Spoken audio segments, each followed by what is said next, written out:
Madame, monsieur, bonsoir, merci de nous être restés fidèles pour suivre cet entretien exclusif. Ce soir, nous recevons Chora Kwetu, écrivain, disciple de Jésus-Christ. Il est à Brazzaville dans le cadre d'une réunion d'enseignement biblique du 17 au 23 juin à Brazzaville et du 25 au 27 juin à Pointe-Noire. Alors, votre mission, révéler Jésus-Christ pour libérer les chrétiens de l'emprise des pasteurs. Qu'est-ce que vous avez contre les pasteurs, monsieur Chora Kwetu? Bonsoir tout le monde. Je n'ai rien contre les pasteurs, si ce n'est que des pasteurs aujourd'hui, je pense que beaucoup le savent, vous n'êtes pas sans savoir que des pasteurs aujourd'hui sont devenus des superstars. Ils ont pris la place de Jésus-Christ, ils ont pris également en même temps les églises qu'ils dirigent en otage. Des chrétiens sont devenus leur proie. Mais les pasteurs aujourd'hui vous accusent de dévier de l'évangile et de faire dévier de cet évangile les chrétiens. Que répondez-vous? Bien évidemment, nous dévions de leur ligne de conduite, c'est-à-dire du vol, tout simplement. Parce qu'ils ne prêchent plus pour amener les gens à Dieu, pour laisser les gens aller vers le Seigneur, mais ils prêchent pour leur ventre. Ils prêchent pour, n'est-ce pas, leurs propres entreprises, leur royaume. Et Dieu est contre cela. Je prends un exemple. Oui. Dans Matthieu chapitre 10 au verset 8, Jésus-Christ a dit « Vous avez reçu gratuitement, donné gratuitement ».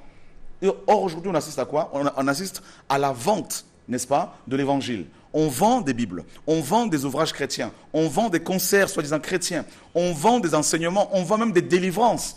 Des gens qui sont malades, qui sont, n'est-ce pas, qui ont des problèmes personnels, qui vont voir ces pasteurs pour trouver la solution. Ces derniers leur proposent la guérison moyennant quelques billets de banque. Mais Jésus n'a pas procédé ainsi. Jésus a nourri les gens gratuitement. Jésus a donné du pain, du poisson. Il a enseigné les gens. Il a prêché l'évangile gratuitement. Et il a dit que nous devons faire comme lui l'a fait. Il a dit, celui qui m'aime, c'est celui qui garde mes commandements.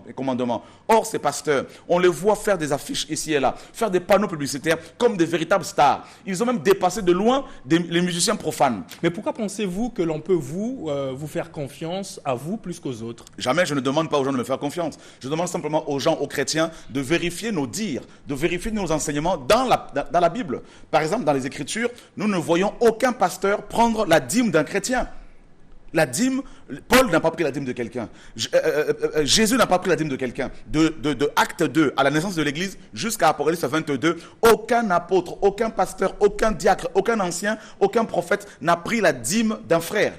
Parce qu'ils avaient compris que la dîme, c'était la loi, qu'on ne doit plus l'exiger aux chrétiens. Aujourd'hui, vous tirez à boulet rouge sur les pasteurs, mais vous faites appeler disciple de Jésus-Christ. Qui a fait de vous un disciple? C'est simple. La parole nous dit bien évidemment que Jésus a dit dans Matthieu 28, au verset 18 au verset 20, de prêcher l'évangile dans les nations et de faire de ces nations des disciples. Donc, une personne que le Seigneur touche, que Jésus touche, cette personne-là, automatiquement, devient disciple de Jésus-Christ. Alors, voilà. Sur le terrain, concrètement, comment va se passer cette mission? C'est simple, nous allons partout où Dieu nous envoie pour conscientiser les chrétiens, pour leur dire qu'ils arrêtent d'aller enrichir ces, n'est-ce pas, charlatans, ces marchands de miracles qui promettent des délivrances de guérison alors qu'il n'y a rien. Comment ça se passe concrètement? Nous informons les chrétiens parce que la délivrance commence par l'information. Il faut qu'ils connaissent leur identité et leur position en Yeshua, Messie, en Jésus-Christ. Qu'ils comprennent qu'ils sont établis comme des prêtres, les chrétiens, comme des sacrificateurs, comme des rois, comme des fils et des filles de Dieu, et ils sont héritiers du royaume de Dieu. Donc, on leur donne ces informations-là. Dans la Bible, ils vérifient eux-mêmes. On leur permet aussi de poser des questions pour aller ensuite à la connaissance exacte. Et en fait, vous êtes en train de créer une sorte de rébellion au sein des chrétiens pour ceux qui viendront suivre votre enseignement à Brazzaville et à Pointe-Noire. Un éveil, une prise de conscience. Voilà, donc les chrétiens se réveillent, ils se rendent compte qu'effectivement, ils n'ont pas besoin, n'est-ce pas, de passer par des pasteurs pour aller vers Dieu.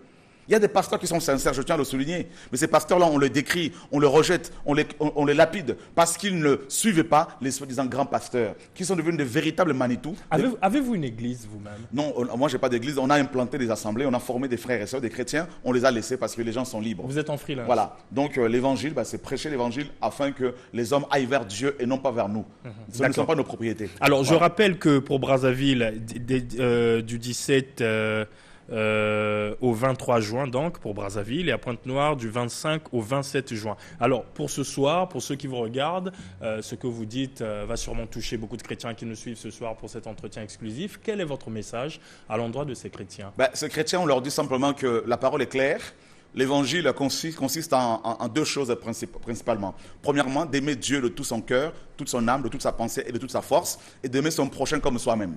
Voilà, donc mon prochain, il est blanc, il est noir, il est jaune, il est du sud, du nord, du centre, de l'ouest, de l'est. Mon prochain, c'est tout être humain. Et nous sommes appelés à annoncer l'évangile, à présenter Jésus-Christ et non pas les hommes, et d'aller vers le Seigneur et surtout de vérifier dans les Écritures les enseignements qu'on leur donne. Le message que nous sommes venus apporter, c'est quoi? C'est Jésus est vivant, Jésus est réel, Jésus est mort pour nous, il est ressuscité à cause de notre justification, il revient chercher son Église.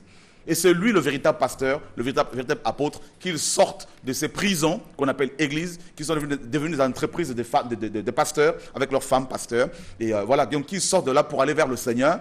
Et Dieu les attend devant son trône. Alors, voilà. Monsieur Chora Kweto, quelle est l'adresse pour votre réunion d'enseignement biblique? En fait, je tiens à préciser que nous ne sommes pas là pour dire aux gens de venir vers nous.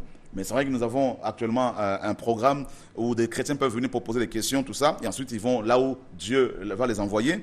Donc, nous sommes depuis avant-hier au pavillon Joséphine sur 1 rue Paul Kamba. Et voilà, donc tous les jours à partir de 14h. Et puis ce samedi et ce dimanche, nous serons à la préfecture de Brazzaville à partir de 9h du matin où des gens peuvent venir librement. D'ailleurs, il y a beaucoup de choses qui se passent. Tout est gratuit. Et nous ne dénonçons pas les autres assemblées pour dire aux gens, venez chez nous. Ce n'est pas ça notre message. Nous disons aux gens, allez vers Dieu. Voilà.